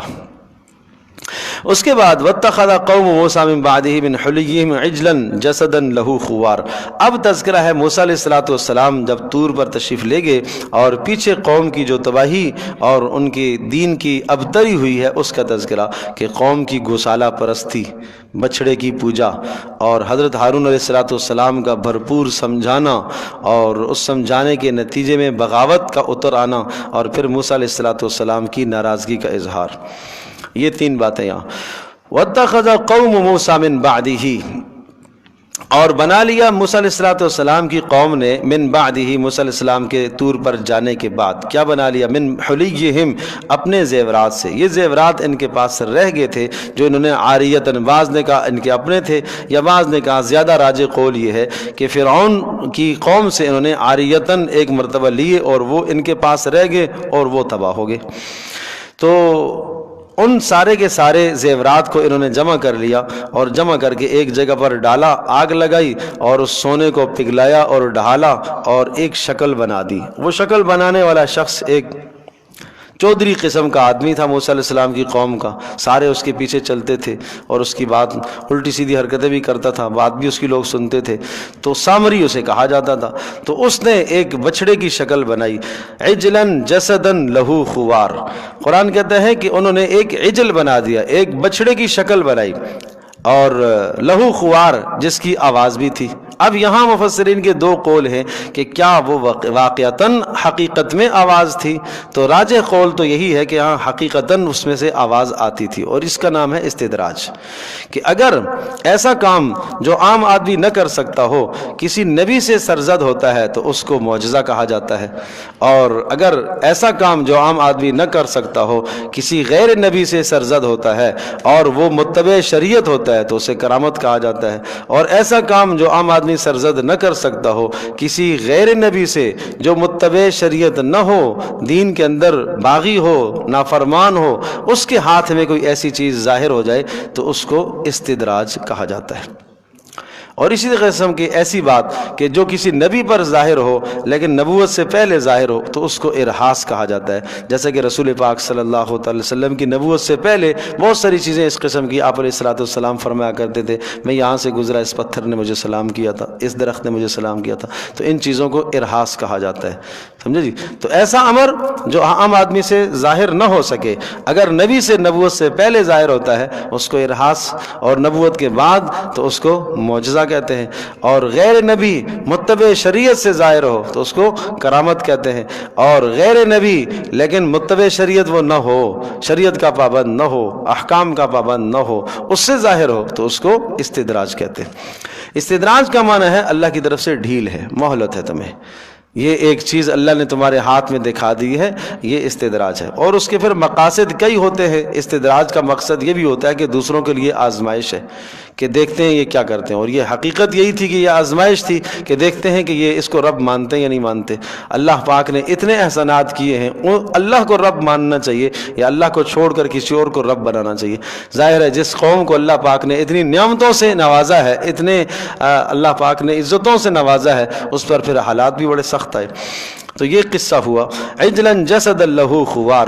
قوم نے، اب چونکہ یہاں پر بات عرض کر رہا ہوں کہ یہاں پر اس قصے کو تفصیلی یہاں ذکر نہیں کیا ہے. وہ قصہ سورہ طٰہٰ کے اندر تفصیلی ذکر آئے گا کہ اس سامری نے اس کو بچڑا گڑھ لیا اور گڑھنے کے بعد اس میں اس نے پھونکا، اور یہ ساری تفصیل یہ سورہ طٰہٰ کے اندر آئے گی.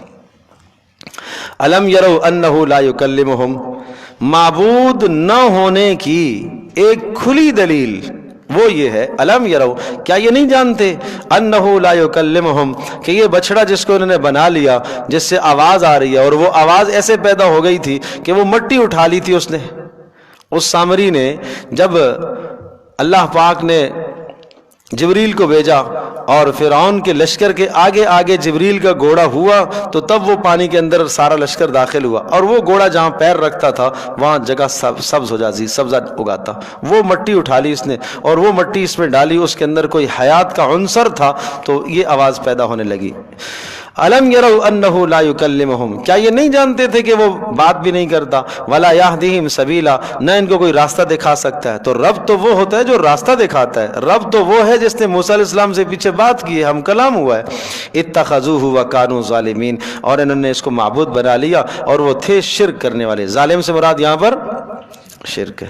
وَلَمَّا سُقِطَ فِي أَيْدِيهِمْ وَرَوْا أَنَّهُمْ قَدْ ضَلُّوا، تھوڑی دیر کے بعد، کچھ وقت کے بعد، کچھ دنوں کے بعد خود اپنے اس کیے کا احساس ہونے لگا کہ ہم نے کیا کیا. وَلَمَّا سُقِطَ أَيْدِيهِمْ، اب اس میں دو احتمال ہیں. موسیٰ علیہ السلام کی اور ہارون علیہ السلام کی تبلیغ کے بعد، واعظ اور نصیحت کے بعد ان کو احساس ہو گیا کہ ہم غلطی پر ہیں. سمجھے جی. اور یہ ہے کہ اللہ نے بات دل میں ڈال دی. وَأَمَّا سُقِطَ فِي أَيْدِيهِمْ، اور فرمایا جب وہ بچڑا خود ان کی نظروں سے گر گیا، سُقِطَ گر گیا، فی ایدیہم ان کی نظروں سے، اور ہاتھوں سے گر گیا. ہاتھوں سے گرنے سے یہاں پر مراد کیا ہے کہ وقعت گر گئی، حقارت پیدا ہو گئی. وَرَأَوْا، اور انہوں نے جان لیا، أَنَّهُمْ قَدْ ضَلُّوا کہ یہ گمراہ ہو چکے ہیں. قالوا، اب اللہ کی طرف معذرت کرنے لگے اور کہنے لگے لَإِن لَّمْ يَرْحَمْنَا رَبُّنَا، اگر ہمارے پروردگار نے ہمارے پر رحم نہ فرمایا، وَيَغْفِرْ لَنَا، اور ہمارے گناہوں کو معاف نہ کیا، لَنَكُونَنَّ مِنَ الْخَاسِرِينَ، تو ہم تو خسارہ پانے والے ہو جائیں گے. وَلَمَّا رَجَعَ مُوسَىٰ إِلَىٰ قَوْمِهِ غَضْبَانَ آسِفًا، اب بعض مفسرین نے لکھا ہے کہ یہاں تقدیم تاخیر ہے، کہ وہ والی بات جو پیچھے گزر چکی ہے وہ بعد میں ہے، اور یہ بات پہلے ہے کہ موسیٰ علیہ السلام تشریف لائے اور موسیٰ علیہ السلام نے آ کے سمجھایا، غصہ بھی کیا، ناراض بھی ہوئے، پھر سمجھایا، اور اس کے بعد پھر موسیٰ علیہ السلام کے سامنے انہوں نے توبہ کی. وَلَمَّا رَجَعَ، اور جب موسیٰ علیہ السلام واپس پلٹے کتاب لے کر، اِلیٰ قَوْمِهِ اپنے قوم کی طرف، غضبان غصے کی حالت میں، غصے سے بھرے ہوئے، اسفاً افسوس کرتے ہوئے، قَالَ بِئْسَ مَا خَلَفْتُمُونِی مِن بَعْدِی، فرمایا بہت برا کیا تم لوگوں نے، خَلَفْتُمُونِی مِن بَعْدِی، میرے بعد تم نے یہ جان نشینی کی ہے، تمہیں ایسا کرنا چاہیے تھا. اب یہ بات ہے، اعجلتم امر ربکم، تم نے اپنے پروردگار کے حکم میں جلدی کیوں کی ہے؟ تمہیں نہیں پتا کہ اللہ تبارک و تعالیٰ کا اس دنیا کے اندر نظام کیا ہے؟ یہ دار الاسباب ہے، اور وعدوں کے ساتھ، اور ایک وقت کے بعد ہر چیز ہوتی ہے. تو ایک وقت مجھے دیا گیا تورات کے ملنے کا، کتاب کے ملنے کا، جب ایک وقت دیا گیا تو تمہیں انتظار کرنا چاہیے تھا. اعجلتم، تم نے جلدی کی، عجلت مچائی تم لوگوں نے، امر ربکم اپنے پروردگار کے حکم کی جلدی مچائی. وَأَلْقَى الْأَلْوَاحَ، اور موسیٰ علیہ السلام نے رکھ دیا ان تختیوں کو. اس کا ترجمہ میں کر رہا ہوں، رکھ دیا. وَأَخَذَ بِرَأْسِ أَخِيهِ، ایک طرف تختیوں کو کنارے رکھا، اور اس کنارے رکھنے کو جلدی اور عجلت کو القا سے تعبیر کیا. پھینکنا مراد نہیں ہے، القا ہے، القا سے مراد رکھنا ہے. وَأَخَذَ، اور پکڑ لیا، بِرَأْسِ أَخِيهِ، موسیٰ علیہ السلام نے اپنے بھائی کا سر پکڑ لیا، يَجُرُّهُ إِلَيْكَ، اور اس کو اپنی طرف کھینچ رہے تھے. اور یہ جو کھینچنا ہے، چونکہ حد درجے کا جب غضب اور غصہ، اور ان کا غصہ موسیٰ علیہ السلام کا بھی بجا تھا، تو موسیٰ علیہ السلام نے غضبناک حالت میں اس طرح سے اپنے بھائی کے سر کو پکڑا اور بالوں کو کھینچا. اور مراد یہ تھا کہ آپ نے سمجھایا کیوں نہیں ہے قوم کو. دوسری جگہ پر سورۃ طٰہٰ میں اس کا تذکرہ ہے. قال ابن ام ان القوم استضعفونی وکادوا یقتلوننی، حضرت ہارون کہنے لگے بھائی جان، ان ابن ام، اے میری ماں کے بیٹے، ماں کے بیٹے. ایک بات تو یہ ہے، بعض نے کہا کہ ماں کا لفظ اس لیے کہا تاکہ دل ٹھنڈا ہو جائے، اور تاکہ ماں کی رحمت یاد آ جائے اور بات آگے تک نہ بڑھے، ایک بات. اور دوسرا یہ معنی ہے کہ ماں شریک بھائی تھے، سمجھے جی، باپ شریک، دونوں کے باپ الگ الگ تھے، لیکن پہلے والا قول زیادہ بہتر ہے کہ ماں کا نام اس لیے لیا. ان القوم استضعفونی وکادوا یقتلوننی، اے میرے بھائی جان، ان القوم، بے شک قوم نے، استضعفونی، مجھے بہت بے حقیقت سمجھ لیا تھا، میری بات ہی نہیں سنتے تھے. وکادوا یقتلوننی، اور قریب تھا کہ مجھے قتل کر ڈالتے. نصیحت اگر مزید کرتا تو دو ٹکڑے بن جاتے، اور تو یوں کہتا فرقت بینی و بین قومی، آپ نے میرے اور قوم کے درمیان میں جدائی کیوں ڈال دی ہے؟ تو اگر نصیحت کرتا تو کچھ مانتے، اور جو مانتے وہ میرے ہوتے، جو نہ مانتے مخالف بنتے، تو دو فریق بن جاتے. دو فریق بن جاتے تو پھر بھی آپ مجھے ملامت فرماتے. تو اس لیے میں نے کنارہ کشی اختیار کی، اپنا عذر پیش کیا. لہذا فلا تشمت بی الاعداء، لہذا آپ مت ہنسائیے میرے اوپر الاعداء، دشمنوں کو. ولا تجعلنی مع القوم الظالمین، اور مجھے مت کر دیجئے ظالم لوگوں میں سے، میں ظالم نہیں ہوں، میرے ساتھ یہ برتاؤ نہ کیجیے. خیر، موسیٰ علیہ السلام کا غضب اور غصہ ٹھنڈا ہوا ان کلمات سے، اور پھر فرمانے لگے رب اغفر لی ولی اخی وادخلنا فی رحمتک، اے میرے پروردگار میری بھی بخشش فرما اور میرے بھائی کی بھی بخشش فرما. تو پتہ چلا ہے کہ یہ میری اجتہادی خطا ہے، میری اجتہادی غلطی اور خطا کو اے اللہ معاف فرما. سمجھے جی؟ تو پیغمبر ہیں، اللہ کے نبی ہیں، اجتہادی لغزش ہے کہ اے اللہ میری اس اجتہادی خطا کو معاف فرما، ولی اخی، اور میرے بھائی کی کو بھی درگزر فرما. تو پتہ چلا کہ انسان اگر کبھی کسی کے ساتھ کوئی ایسا جو ہے ناروا سلوک کر دیتا ہے تو پھر اس کے لیے بخشش اور استغفار بھی مانگنا چاہیے. وادخلنا فی رحمتک، اے اللہ ہمیں داخل کر دیجئے اپنی رحمت میں، وانت ارحم الراحمین، اے اللہ تو بہترین رحم کرنے والا ہے۔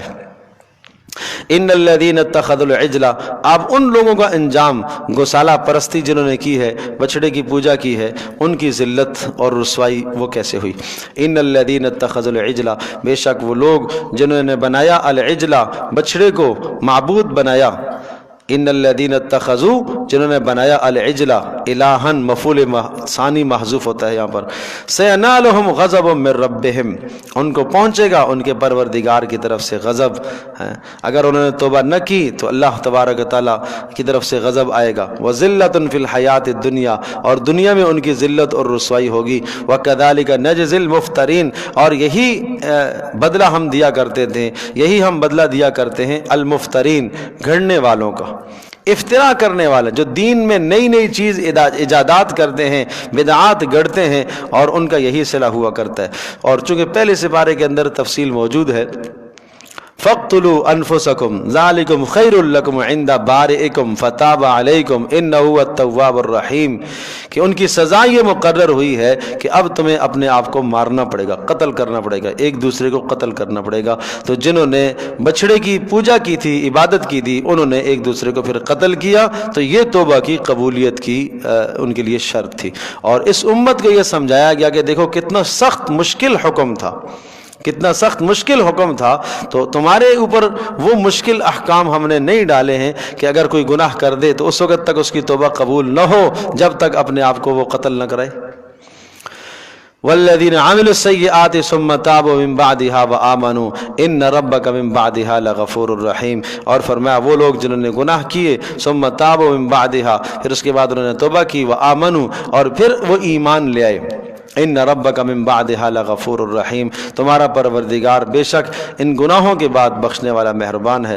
ولما سکت عن موسی الغضب اخذ الالواح، اور جب موسیٰ علیہ السلام کا غضب ٹھنڈا ہوا، ہارون علیہ السلام نے معذرت پیش کی۔ اور اس سے ایک سبق یہ بھی سمجھ میں آتا ہے کہ اگر کسی ایک شخص کو غصہ آ بھی جائے تو دوسرا معذرت پیش کرے اور دوسرا غصے کو نہ دکھائے، سمجھے جی، تاکہ بات آگے نہ بڑھے۔ اخذ الالواح، موسیٰ علیہ السلام نے ان تختیوں کو لیا، وفی نسختها ہدن ورحمۃ، اور اس میں جو مضامین لکھے ہوئے تھے، مکتوب تھے، وفی نسختها، اور لکھے ہوئے جو مضامین تھے اس میں ہدایت تھی اور رحمت تھی، للذین، ان لوگوں کے لیے، لربہم یرہبون، جو اپنے پروردگار سے ڈر رکھتے ہیں۔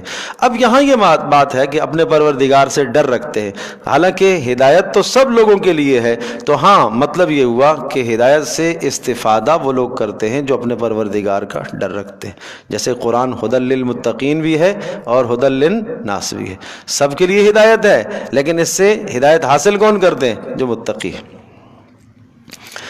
واختار موسیٰ قومہ 70 رجلا لمیقاتنا فلما اخذتهم الرجفة قال رب لو شئت اهلكتهم من قبل وَإِيَّايَ أَتُهْلِكُنَا بِمَا فَعَلَ السُّفَهَاءُ مِنَّا، یہ ایک اور امتحان آ گیا۔ اب موسیٰ علیہ السلام نے جب کتاب پڑھ کر سنائی، احکام اللہ کے سنائے، دستور زندگی ایک سمجھا دیا، بتا دیا، دستور العمل سارا سمجھایا، تو قوم کے لوگوں نے یہ کہا کہ ہمیں کیا معلوم کہ یہ آپ اللہ کی طرف سے لے کر آئے ہیں، کیا پتہ آپ اپنی طرف سے 40 دن وہاں رہے، کچھ چیز بنا کے لے آئے، مضمون بنا کے لے آئے۔ اسی قسم کے سوالات رسول اکرم صلی اللہ تعالی وسلم سے بھی مشرکوں نے کیے تھے کہ آپ کے پاس تو ایک عجمی لڑکا آتا ہے اور کیا پتہ اس عجمی نے آپ کو کچھ پڑھایا ہو، اس نے کچھ آپ کو کہلوایا ہو۔ تو اس پر اللہ نے فرمایا عجمی، کہ کیا ہو سکتا ہے کہ ایک عجمی، اور یہ لسان عربی ایک فصیح بلیغ کلام ہے قرآن مجید، اور اس کو عجمی آگے سکھائے گا، سمجھے جی۔ تو اسی قسم کی، اچھا اس مضمون کو بھی اس لیے ذکر کیا، رسول اکرم صلی اللہ علیہ وسلم کو تسلی بھی دی جا رہی ہے کہ اس قسم کی بات تو موسیٰ علیہ السلام کی قوم بھی ان سے کر چکی ہے، لہذا آپ غمگین نہ ہو۔ تو موسیٰ علیہ السلام کو جب انہوں نے یہ کہا کہ ہمیں کیا معلوم کہ آپ اللہ کی طرف سے یہ کلام لے کے آئے ہیں، تو موسیٰ علیہ السلام نے اللہ پاک سے درخواست کی، اور اس درخواست پر پھر قوم کے 70 افراد کو، سرداروں کو لے کر پھر وہاں پہاڑ پر پہنچے کہ ہم خود اللہ پاک کا کلام سننا چاہتے ہیں۔ تو پھر وہ تذکرہ ہے، واختار موسیٰ، موسیٰ علیہ السلام نے اختیار کیا، پسند فرمایا، قومہ، من قومہ، من یا محذوف ہے، اپنی قوم سے، 70 رجلا، 70 افراد کو، لمیقاتنا، ہمارے مقررہ وقت کے لیے۔ فلما اخذتهم الرجفہ، جب وہاں پہنچے تو انہوں نے جب آواز سنی تو کہنے لگے کہ اس وقت تک ہم نہیں مانیں گے جب تک ہم اللہ پاک کو براہ راست دیکھ نہ لیں۔ دیکھنے کا مطالبہ کیا انہوں نے۔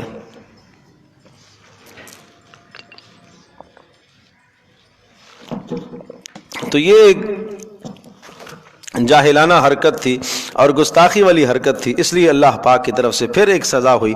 فلما اخذتهم الرجفہ، جب اللہ پاک کے کلام کو انہوں نے سنا، نہ مانا، اور کیا کیا، یوں کہنے لگے ارنا اللہ جہرا، اللہ پاک ہمیں دکھائے، ہم اللہ کو دیکھنا چاہتے ہیں۔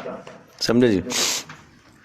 ایک سائبان آیا، بادل آیا، اس بادل سے آواز آئی، اللہ کا کلام ہے، لیکن یہ نہ مانے، تو پھر اللہ کی طرف سے کیفیت آئی عذاب کی۔ فلما اخذتهم الرجفۃ، اور جب رجفہ ایک کڑک نے ان کو پکڑا، صاعقہ بھی آیا ہے، رجفہ بھی آیا ہے۔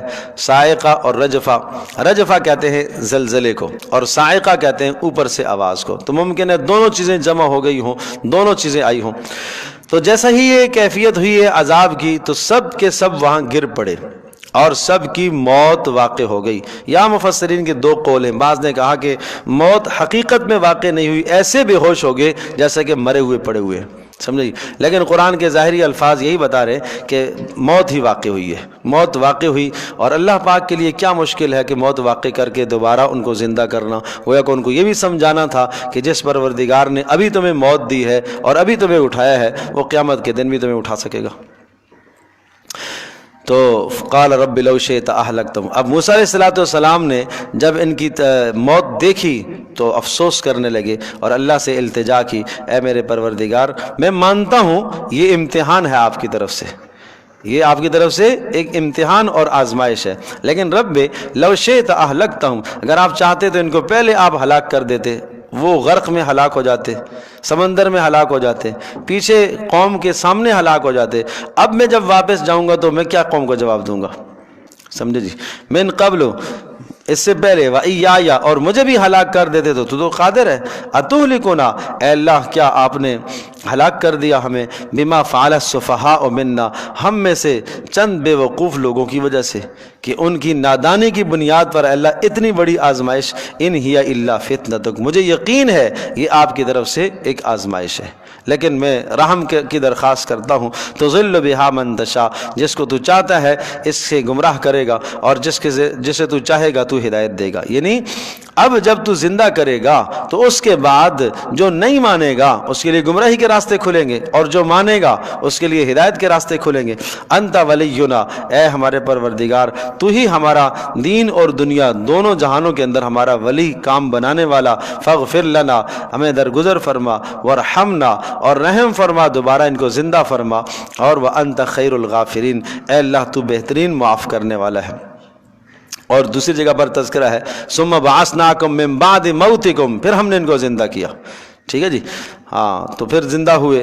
اور اس کے بعد وَاكْتُبْ لَنَا، موسیٰ علیہ السلام کی اللہ سے جو ہم کلامی بات چیت ہے اس کا تذکرہ ہے، وَاكْتُبْ لَنَا فِي هَذِهِ الدُّنْيَا حَسَنَةً، اے اللہ اس دنیا میں ہمارے لیے ایسی بھلائی لکھ دے تاکہ ہم اس قسم کی بے اعتدالی کا شکار دوبارہ نہ ہو سکیں، جیسے یہ بے اعتدالی انہوں نے کی ہے، ایسی بھلائی لکھ دے تاکہ دوبارہ کسی قسم کی بے اعتدالی میں ہم مبتلا نہ ہوں۔ وفی الآخرہ، اور آخرت میں بھی اے اللہ ہمیں رحمت سے نواز، انا ہدنا الیک، اے اللہ ہم سب آپ کی طرف رجوع کرنے والے ہیں۔ قال عذابی، اللہ نے جواب دیا، عذابی اصیب بہ من اشاء، میرا عذاب پہنچے گا اس شخص پر جس پر میں چاہوں گا، ورحمتی وسعت کل شیء، البتہ میری رحمت اس جہان میں ہر شے کو شامل ہے، مسلمانوں کو بھی ملے گی، کافروں کو بھی ملے گی، اس جہان میں رحمت میری ہر ایک کو ملے گی، مسلمانوں پر بھی آئے گی، کافروں پر بھی آئے گی۔ رہی بات رحمت خاصہ کی، آپ یہ کہہ رہے ہیں کہ ایسی رحمت لکھ دے، ایسی ہدایت ہمارے لیے لکھ دے تاکہ اس کے بعد ہم کسی بے اعتدالی کا شکار بولو نہ ہو، وہ کس کے لیے ہے؟ اس کے لیے شرط ہے، فَسَأَكْتُبُهَا، اور اس رحمت خاصہ کو میں لکھتا ہوں یا میں طے کروں گا، میں فیصلہ کر رہا ہوں، للذین، ان لوگوں کے لیے، یتقون، جو بچیں گے گناہوں سے، سمجھے جی، وَيُؤْتُونَ الزَّكَاةَ، اور دوسری چیز زکوٰۃ کو ادا کریں گے، یعنی بدنی عبادات کا اہتمام مالی عبادات کا اہتمام کریں گے، اور والذین ہم بآیاتنا یؤمنون، اور جو ہماری آیتوں پر ایمان رکھیں گے۔ اس سے مفسرین نے لکھا کہ یہ رسول پاک صلی اللہ علیہ وسلم کی امت کے لیے خاصہ رحمت خاصہ کا تذکرہ ہے کہ ہم رحمت خاصہ ان لوگوں کو دیں گے جو تقوی اختیار کریں گے، گناہوں سے بچیں گے، شرک سے بچیں گے، اور اسی طرح سے زکوٰۃ عمل جوارح کے پابند ہوں گے، اور اصلاح عقیدہ کریں گے، والذین ہم بآیاتنا یؤمنون، جو عقیدے کی اصلاح کریں گے۔ الذین یتبعون الرسول، اسی کی پھر آگے تفسیر ہے، الذین وہ لوگ یتبعون جو اتباع کریں گے، الرسول النبی اس رسول کی جو نبی، الامیہ جو امی ہے، اور وہ رسول اکرم صلی اللہ علیہ وسلم کا تذکرہ تورات میں آ گیا، الذی یجدونہ مکتوبا عندہم فی التوراۃ والانجیل، کہ جس کا تذکرہ یہ لوگ پاتے ہیں لکھا ہوا تورات میں بھی اور انجیل میں بھی، یأمرہم بالمعروف، رسول پاک صلی اللہ علیہ وسلم کی صفات کیا، یأمرہم بالمعروف نیکیوں کا حکم کرے گا، وینہاہم عن المنکر اور ان کو گناہوں سے روکے گا، ویحل لہم الطیبات اور ان کو پاکیزہ چیزیں حلال بتائے گا۔ یحل کیا ترجمہ کر رہا ہوں، حلال بیان کرے گا، بتائے گا، حلال بیان کرے گا ان کے لیے طیبات پاکیزہ چیزوں کو، اور وَيُحَرِّمُ عَلَيْهِمُ الْخَبَائِث، سمجھے جی۔ اب یہاں طیبات سے مراد لکھا ہے مفسرین نے کہ بحیرہ، صائبہ، وہ جو پیچھے تذکر آیا سورۃ الانعام کے اندر، ما جعل اللہ من بحیرۃ ولا صائبۃ ولا وصیلۃ ولا حام، وہ کئی قسم کے اونٹ تھے نا جو، تو ان کو ان لوگوں نے اپنے لیے حرام قرار دیا تھا، تو کہا یہ تو طیبات ہے تمہارے لیے، سمجھے جی، کہ اگر وہ ایک اونٹنی ہے مسلسل اتنے بچے پیدا کر دے تو آج کے بعد اس پر کوئی سوار نہیں ہوگا، یہ ہمارے بتوں کے لیے نامزد ہو گئی ہے، تو کہا یہ تو طیبات ہیں، پاکیزہ چیزیں ہیں، اونٹوں کو تم اپنے لیے کیوں حرام سمجھتے ہو؟ اور اسی طرح سے تم بعض یہ کہتے تھے کہ جناب یہ مردوں کے لیے حرام ہے، عورتوں کے لیے حلال ہے، تو یہ اس قسم کی جو چیزیں، کہا یہ تمہارا نبی یہ کیا کرے گا، یحل لہم الطیبات، ان تمام پاکیزہ چیزوں کو حلال بتائے گا، ویحرم علیہم الخبائث، اور خبیث چیزوں کو، ناپاک چیزوں کو وہ حرام بتائے گا، اسی طرح سے بدستور جیسے پہلے سے حرام تھی ان کو حرام برقرار رکھے گا۔ ایسا نہیں ہوا کہ کوئی چیز جو ہے خبائث میں سے پہلے وہ کیا تھی، حرام تھی، حلال تھی، اور رسول پاک صلی اللہ علیہ وسلم نے اس کو آگے حلال کیا ہو، ایسا نہیں ہے۔ یہاں پر خبائث سے مراد ہے میتہ، لحم خنزیر، جس کا تذکرہ پیچھے آیا ہے، حرمت علیکم المیتۃ والدم ولحم الخنزیر، وہ وما اہل لغیر اللہ بھی، اللہ کے نام کے علاوہ کسی اور کا نام لے کر جس جانور کو ذبح کیا گیا ہو، ان تمام کو خبائث کہا گیا۔ وَيَضَعُ عَنْهُمْ إِصْرَهُمْ، اور رسول کیا کرے گا، یضع اتارے گا، عنہم ان سے، اسرہم ان کے بوجھوں کو اتارے گا، احکام شاقہ شدید بوجھ، سمجھے جی۔ اب شدید بوجھ سے مراد کیا ہے کہ ایسے احکام کہ جن احکام پر عمل کرنا بہت مشکل تھا، جیسا کہ قتل کرے گا، توبہ کوئی گناہ کرتا ہے تو اسے قتل کرنا پڑے گا، اسی طرح سے کسی عضو سے گناہ کرتا ہے تو اس وقت تک معاف نہیں ہے جب تک اس عضو کو کاٹے گا نہیں، اسی طرح سے نجاست اگر لگ گئی کپڑے کے ساتھ تو پاک نہیں ہوگا جب تک کپڑا کاٹا نہ جائے، دھونے سے پاک نہ ہو۔ اس قسم کے سخت احکام رسول پاک صلی اللہ علیہ وسلم نے ختم فرمائے۔ والاغلال التي كانت علیہم، اور اسی طرح سے وہ بھاری بھاری بوجھ جو ان کی گردنوں کے اندر پڑے ہوئے تھے، سمجھے۔ اب یہ ذلت کے جو بوجھ ہے، فالذین آمنوا بہ، اور وہ لوگ جو ایمان لائے رسول پاک صلی اللہ علیہ وسلم پر، وعزروہ، اور جنہوں نے ان کی حمایت کی، ونصروہ، اور مدد کی، حمایت کی، تعزیر حمایت کرنا، زبان سے مدد حمایت کرنا، وَنَصَرُوهُ، اور مدد کی، وَاتَّبَعُوا النُّورَ الَّذِي أُنزِلَ مَعَهُ، اور اس نور کی اتباع کی جو وہ لے کے آئے ہیں، یعنی مراد قرآن مجید ہے، أُولَٰئِكَ هُمُ الْمُفْلِحُونَ، یہ لوگ کامیاب ہیں۔ تو یہ جو صفات ہیں، ان صفات والوں پر اللہ پاک کی رحمت خاصہ ہوگی، جیسا کہ موسیٰ علیہ السلام نے درخواست کی کہ اللہ رحمت خاصہ عطا فرما تاکہ اس کے بعد ہم کسی بے اعتدالی کا شکار نہ ہو سکے، تو اس پر اللہ پاک نے فرمایا کہ رحمت خاصہ ان لوگوں کو ملے گی جن کے اندر یہ صفات پائی جائیں گی۔ اللہ تبارک و تعالی ہم سب کو سمجھنا، عمل کرنا آسان